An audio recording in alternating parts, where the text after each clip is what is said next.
Morning. Hope your celebrations this weekend were festive. Our clothes feel a little bit tired this morning because we did well with the meals. We did well, ate it well. This is a week, we have a gap week this week. Typically Thanksgiving weekend flows right into the beginning of the Advent season. But that's not the case this year. We have an extra week in there, and so we're going to use this morning to kind of set up what we're going to do for Advent. For some, Advent is not a tradition that they grew up with. It is a season of the liturgical church. The liturgical church is a tradition by most what is called high church.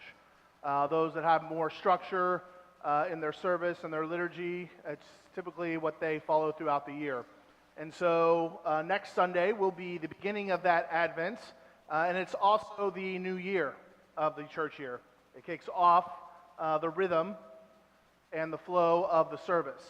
And so when that starts, Advent runs the 4 weeks, the 4 Sundays prior to Christmas, and then Christmas begins. Christmas season doesn't start now that we're done with Thanksgiving in the liturgical church calendar, although you'll hear it everywhere, and for some it started all the way back in September or October. But Christmas actually doesn't start until the 24th of December. Until that evening is when Christmas begins. And so until then, we sit in Advent. Advent is the Latin word for coming. And in that, we wait. We wait in anticipation, and we wait in hope and expectancy of the coming of the celebration of the Christ child. Now, since he's already come to this planet, to this earth, and has walked on this earth, this, for the church now, is a coming in expectation of his return, of the coming into the kingdom, of the return of Christ to usher into the new world and the new heavens and the new being that we will become in Christ's rule. A new Garden of Eden, as it is prophesied in Revelation. And so we see this time as this waiting, this posturing ourselves where we sit in anticipation. Had someone share this morning that they had to wait on this weekend for a celebration dinner that they were having with their family for 3.5 hours, and how frustrating that was and how exhausting it was to wait. And in our culture, we don't wait well. We don't wait for much. We want everything instantly. We want it to come quickly. We want it when we want it. And so there's not much that we'll wait for in a good sense, because we want it now. Now, there are certain things that require us to wait. If you're giving birth to a child, you kind of have to wait. You want to wait, because in waiting, you allow the whole process and the development to begin. And so there is a good in waiting, although it does get exciting and even frustrating if you've gone through that and done showers and celebrations and what's it going to be and are you ready and all these other questions that come with that. Speaking of which, Lisa Bernand is a grandmother. Her daughter had her baby last night at 9 p.m. So that's exciting. So yeah, there is this waiting, and there is this waiting of expectancy and excitement and all that comes with that. And then there is the frustrating waiting, let's just get this, let's get to this, let's move on, let's get things rolling.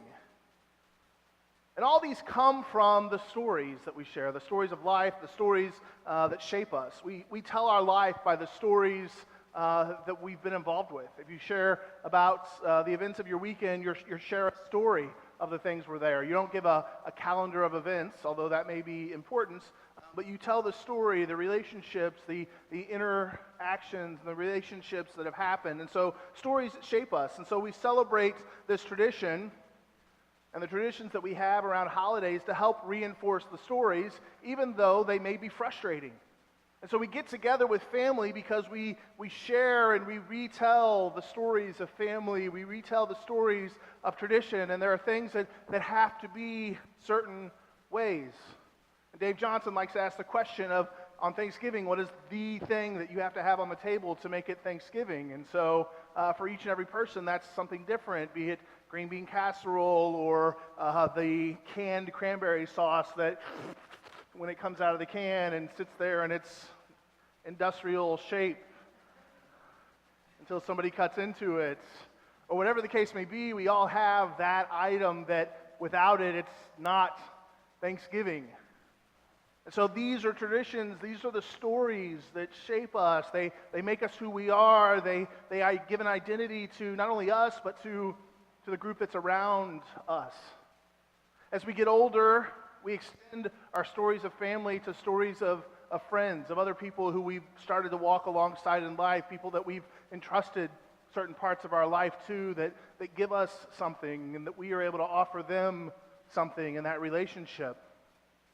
And so we do these things in these, what we call family, these friend families, these fresh circles of new life and new energy and new sharing of stories and tradition and shaping who we are. I've got my family tree.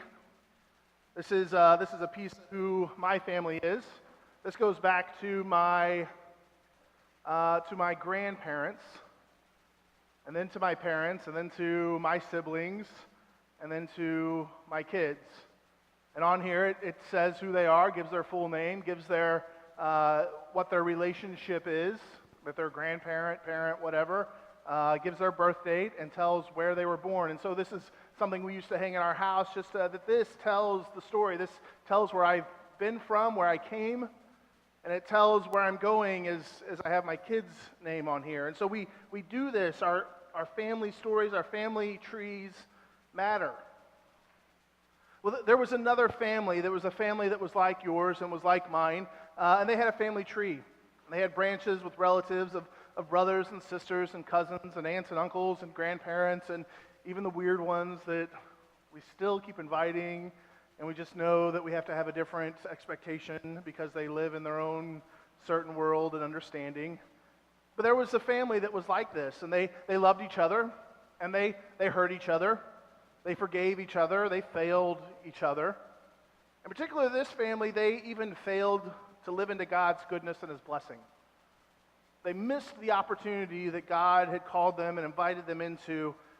And in their failing, as it so often even happens today with families, that when we fail in the way of God's goodness, of living into that, then there becomes this separation where we lose this closeness with God.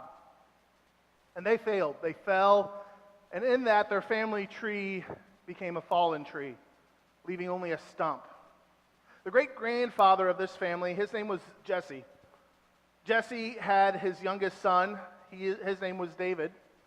And as David would end up being the king of Israel, the second king ever to be named of Israel. And it was uncommon for, first of all, a very common family to get a place of royalty.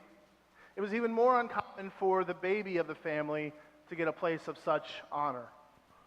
But he did. God called him. He was anointed. And David wasn't perfect. Even throughout the faith, we tell these stories of the faithfulness of David and the goodness of David, and we usually hearken that to the story of Goliath, because as a child, he had great faith. Faith that went beyond reason and logic and was willing to step into the wonder and the miracle and the possibility of living faithfully with God, which isn't too uncommon today. If you spend much time with the younger generation, they have a much more active and engaged faith. And it's only as we mature that we begin to allow other things, expectations, logic, reason, apathy, uncertainty, to guide our faith, as opposed to that vigor and that excitement that comes with, well, what if? Well, what if God did this? And so David had that, and that's the story typically we hold to is David's faithfulness. But as he moves into his adulthood, we see that as well get lost. We see his downfall that comes through his affair and his planned murder with Bathsheba and her husband. And we see him continue to make these poor decisions and some of faithfulness. And it becomes this muddy water of his life, to where his son eventually rises up, Solomon, and he has his children. And he has great wisdom, and yet he's this incredibly flawed man. And so that story continues through generation of some godliness, but also some godlessness, to the point when the story is told throughout Kings and Chronicles of the generations that come, more often than not, it says that the sons did evil in the eyes of the Lord, as opposed to walking with him. And so through the descendants of that, and as they held the throne, eventually the tree fell, which means the kingdom fell. And they were taken over by other kingdoms, and they were pushed out into exile and forced to assimilate into other cultures. And in doing that, a silence fell through the people of God, where God was no longer heard, where God no longer sent prophets and spokesmen and spokeswomen to speak on his behalf, to call them to this life and this cycle of goodness and blessing and uniqueness in the world. 400 years of silence from God. And during that, or before that actually, Isaiah was a prophet who showed up on the scene, and he spoke about how this would change. That eventually, he says in Isaiah chapter 11, the coming change would come from a shoot that will come up from the stump of Jesse. This fallen tree, this stump that has been left in the ground, a shoot will come up from it. And from these roots, a branch will bear fruit, and the Spirit of the Lord will rest upon him, and the spirit of wisdom and of understanding, and the spirit of counsel and of might, and the spirit of the knowledge of the fear of the Lord, and he will delight in the Lord. Obviously speaking of the coming Christ. And in that day, when that happens, the root of Jesse will stand as a banner for the people. For all nations will rally to him, and his resting place will be glorious. And in that day, the Lord will reach out his hand a second time to reclaim the surviving remnant of his people from Assyria, from Lower Egypt, from Upper Egypt, from Cush, from Elam, from Babylonia, from Hamathand, and the islands of the Mediterranean. Out of the stump of Jesse, a new family tree will come, and the people who will hang on this family tree, they'll come from everywhere. And the roots of this will be the things that he just spoke of wisdom, of understanding, of counsel and might, of walking in the fear of the Lord. That's what it takes to be birthed into this family, to have a new birth, to be born again into this family, and to get your name on those branches. And if we slow down as we walk through life, we hear and we see these people around us. People that have a greater wisdom in life and in treating people, a goodness that is good for all, not just a certain group. A group of people that look for justice to be lived out, to be sought out for all people. Now, most of us have seen Advent calendars. We probably use them. We do in our house. We have a felt Advent calendar that has a Christmas tree on it, and in it there are pockets, and every year the kids argue and fight in the spirit of Christ to take out the ornaments and hang it and see what's there. And so it's always, for them, it's this fun and marvel, the excitement of the gift of which piece will I pull out and which will get put on the calendar. And we do it in different ways. There are chocolate Advent calendars. There are whiskey Advent calendars, of course, in the spirit of Christ. But there are all these Advent calendars of certain types that allow us to count down. Most of them begin on the 1st of December, and you count down 24 days. But the Jesse tree is a different type of Advent calendar. It's one that recounts the stories of the people in the Old Testament, beginning from the creation, from God calling the world into existence, and continuing until Christ, sharing the stories of the family tree that begins with creation, that includes all of humanity, and leads us to the birth of the Christ child. And these stories are muddy stories. They're ugly stories. They're not all prim, polished stories of people who walked like saints on this earth to point us to God. Each person in the story of the Jesse tree is one who struggled, who doubted, who had questions, some of them who even lived lives that we wouldn't necessarily consider godly. Rahab, who's listed in Matthew's genealogy, is a prostitute. She gets named in the genealogy of Christ, and she's one who stands on the Jesse tree because when the Israelites were crossing into the promised land, she was the prostitute in the city of Jericho who allowed the spies to come in and have shelter so they could scope out what was going on so the city would fall. And so she's given this place of honor. You have the story of Esther, who is this woman who becomes queen, this child queen, to this powerful king who saves the entire nation out of her courage and her boldness, who would have otherwise be seen as just a piece of eye candy for the king. You have this story of Ruth, who's a complete Gentile, but yet is adopted, speaks of the adoption theology of God, who welcomes in people who weren't originally his children. And Naomi brings her under her wing, and they move to this place of promise, and she makes the statement where your God will become my God. So we see these stories of these flawed, broken people, of people who would be normally seen as outside of the story of God. In the Jesse tree, they're seen as people who are integral to the story of God unfolding. Now, the Jesse tree has a very old tradition, although it's one that's been lost recently within the church as Christmas has been commercialized. But in churches, they would have banners or stained glass windows or even wood carvings as big as the banners that we have here. And on it would be a Jesse tree of some sort, usually some branched out kind of Joshua tree type symbol.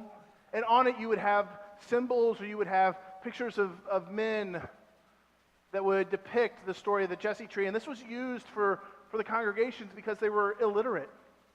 So they would use these images to tell the story to the church. These are the people, these are the stories that matter in shaping the story of Christ throughout history. And they would use them all year round, and eventually it became an Advent calendar where you walked through these stories as this remembering, this tradition of these are the stories from creation that lead us up to the place of Christ. And so it changes as the length of the Advent season changes from year to year. This year we have a particularly short one. We have a 22-day Advent season. It can go as long as 29 days, depending on the year. So this year, next Sunday, we will kick off Advent, and we will begin to share the 22 stories of this Advent season. Stories of the Old Testament that begin in creation and lead us up to the birth of the Christ child. And in that, we share in the story, we read these stories of these godly and ungodly people, the sinner and saint mixture that draws in the story of God, because the story isn't about their goodness, but it's about the goodness of God being unfolding in their life. And on Christmas, as we move to that day, that anticipated celebration, we get to that place where we sing and recall the songs, Joyful, joyful, we adore thee, God of glory, Lord of love. Hearts unfold like flowers before thee, opening to the sun above. Melt away the clouds of sin and sadness, drive the dark of doubt away. That the giver of immortal gladness will fill us with the light of day.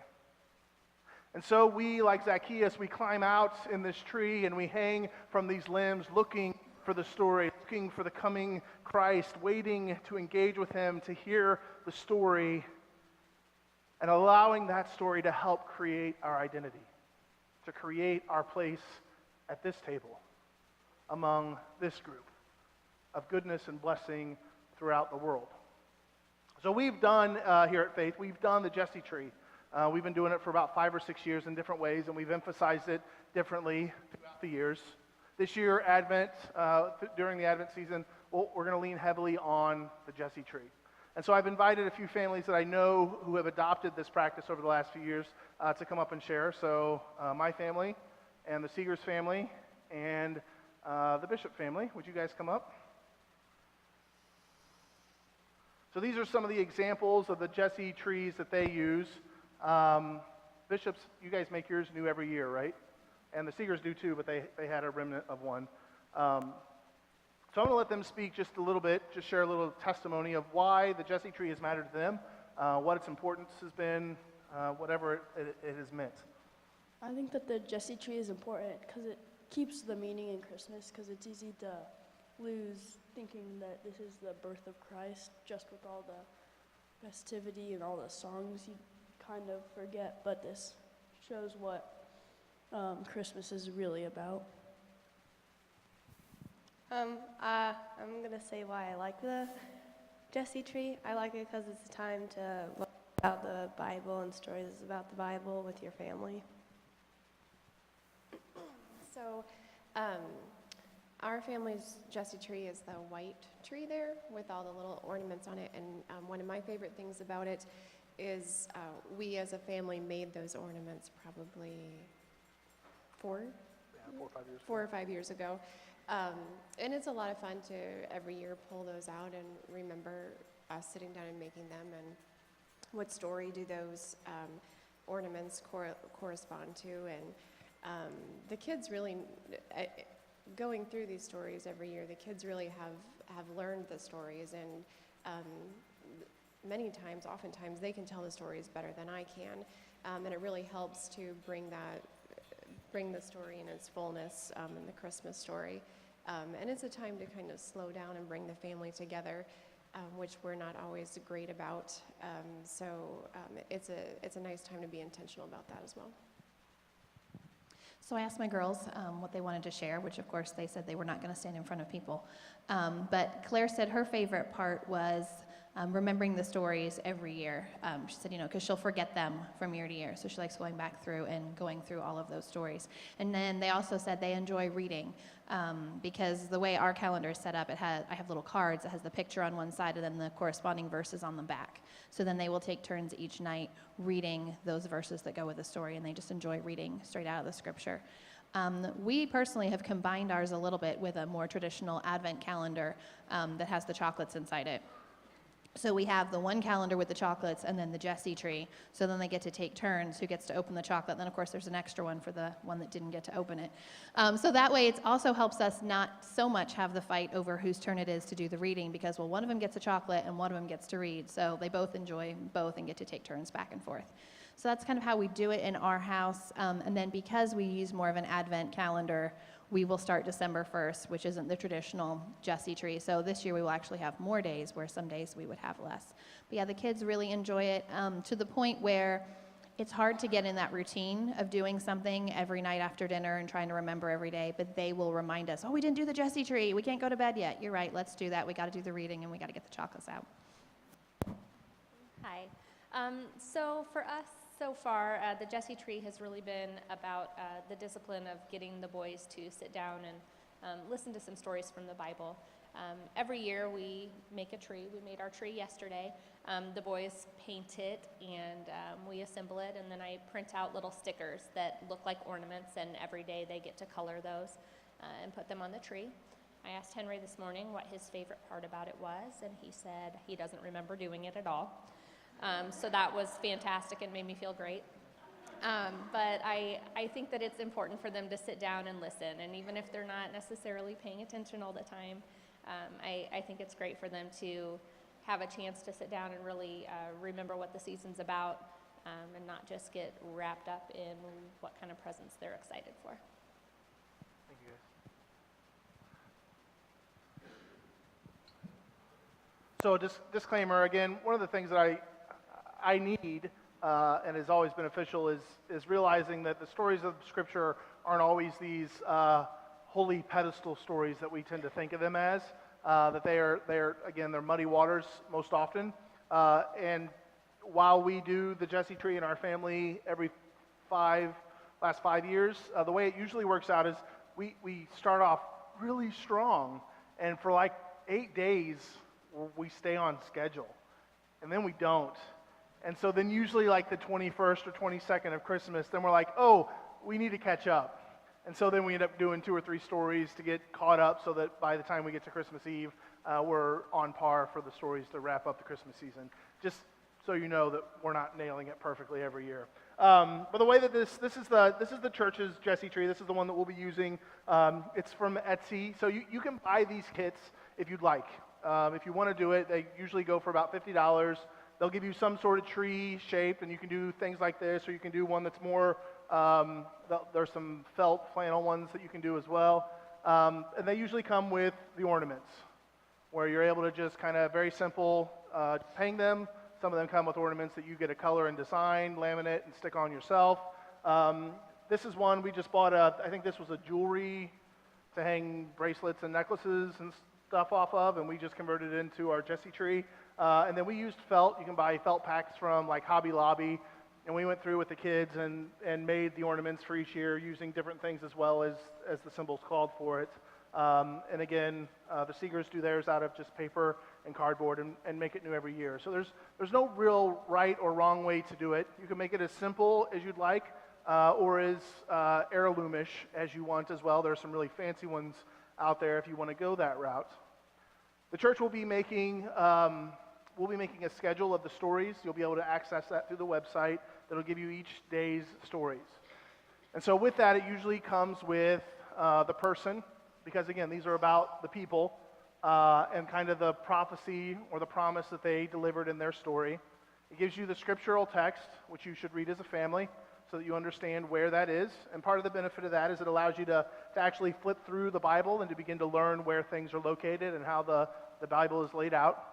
And then with that, there's usually a devotional thought with a couple of questions, something that you can read as a family, and a couple of things to discuss, to consider, to hold each other accountable as you continue to keep Christ before you in this Advent season. And as you do that, you begin to shape this tradition and the story and this identity around you. It allows you to help anticipate Christ so that when we come to Christmas on the 24th of that evening, that we can actually celebrate the gift that he offers and the coming gift of the new world and the new heavens. So this will be the story. You'll hear different aspects of the story each week of Advent as we call and reflect upon this and as we are drawn near to this. Make it fun. Yeah, there'll be some arguing, there'll be some complaining, there'll be time constraints that you'll have to figure out how to do this. But again, that's part of the journey and it's part of the story. And as you spend this time, we'll collectively be able to hear and share the stories that we're sharing as we walk through this family tree and where our place is as we sit upon these branches, reflecting on these stories of faith and these stories of promise and ultimately the story of Christ. So out of this stump will come a sprout. And from this stump and this sprout will come a branch that will give us life, a life that will offer goodness and blessing to all the world. And it's that which we are waiting for. It's that which we are anticipating. It's that we're focusing and looking for during this Advent season. Let's pray. God, we thank you for these stories of faith, these stories that look like muddy waters, because oftentimes our own life and our own faith does as well. And we need to be reminded that the life of faith is not this clean, sterile, most holy, godly path of our goodness, but it is this stumbling towards the promise and stumbling towards the hope and leaning on your goodness to wash over us and to cleanse us and to lead us into this good life as we accept the blessings that you give to us and as we offer them to others. God, be with us as we give you this Advent season. May it be a season that steps a little way back from the world around us, that focuses less on the need for gifts and consuming and spending ridiculous amounts of money. And may we spend extra time and extra energy and more of ourselves with one another and growing into the love that Christ has offered us. We pray these things in Christ's name. Amen.